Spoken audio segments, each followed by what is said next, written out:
Welcome to the William Hill World Cup Daily Podcast. We're here with Steve Bates of The People. We're in the England training base in Rapinoe. The famous, the bowling alley's here, the darts balls over here. You've probably seen some of the players taking part against friends in the media. And it's all friendly and nice at the moment, Steve. Could it all change on Monday night, or are England still favourites to win?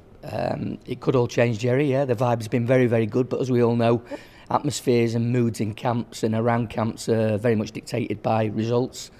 And Tunisia, as an opening game, is not an easy one.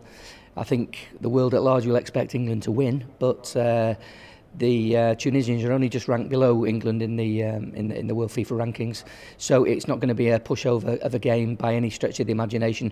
And I'm absolutely certain that, having spoken to the players over the last few days, they're not going to underestimate the task that they're facing.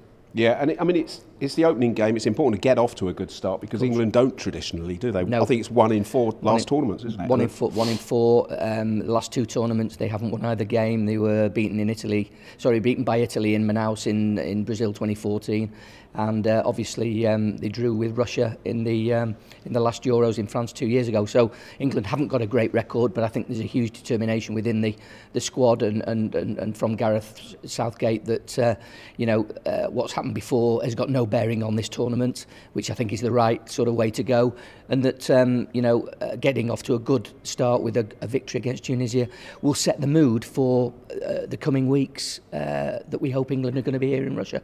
And they've flown out to Volgograd. They're going out with no injuries. That's good news. One training session, maybe two to come. So that's a real boost as well. We haven't got those worries that we always have about Wayne Rooney's metatarsal or David Beckham's toe. Sure, and I think it was a smart decision by Gareth not to bring players who were injured or carrying niggles or whatever. He decided very early on that he wasn't going to follow that kind of route. Even with his bigger players, everybody had to be fit to be on the plane, and of course now he's going obviously that first game at Volgograd with a fully fit squad and a lot of players wanting to play in that game. We just spoke recently with Fabian Delph, and it looks like the team has already been selected, and the players already know about that, although Fabian was giving nothing away on that. He was quite smart, wasn't he? He was very smart. He was very smart, and he had a humorous element to it as well, so he wasn't giving anything away. But it's quite clear, I think the players who are playing know they are playing now, and I think that's right, because they can get into the right frame of mind, and there's a good collective spirit within the squad, so I think everybody will be right behind the 11 players that are picked to go out on the pitch against Tunisia, and obviously they'll support the boys even if they're not playing. And England odds-on favourites for that game, which sounds right, and Harry Kane, first goal scorer. Sounds pretty good as well, doesn't it? Yeah, absolutely. Yeah, after the Cristiano Ronaldo and the Diego Costa heroics, I think everybody will be looking to see if Harry can join that company and get off the mark straight away. It's always good for strikers, isn't it, to get an early goal at these tournaments? It sets the tone for them for the rest of it, and I'm absolutely certain that Harry will be absolutely champing at the bit to make sure he gets amongst the goals.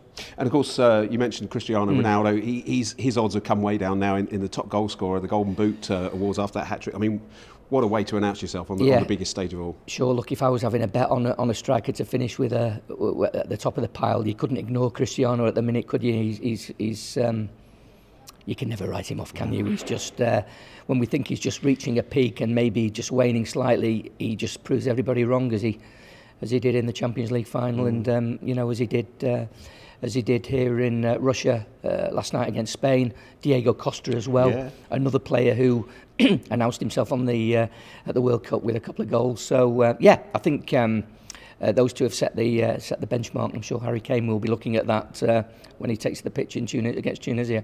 Fantastic. Steve, thanks a lot. Thank you. And come back every day for a William Hill podcast with the latest from the FWA and William Hill from the World Cup.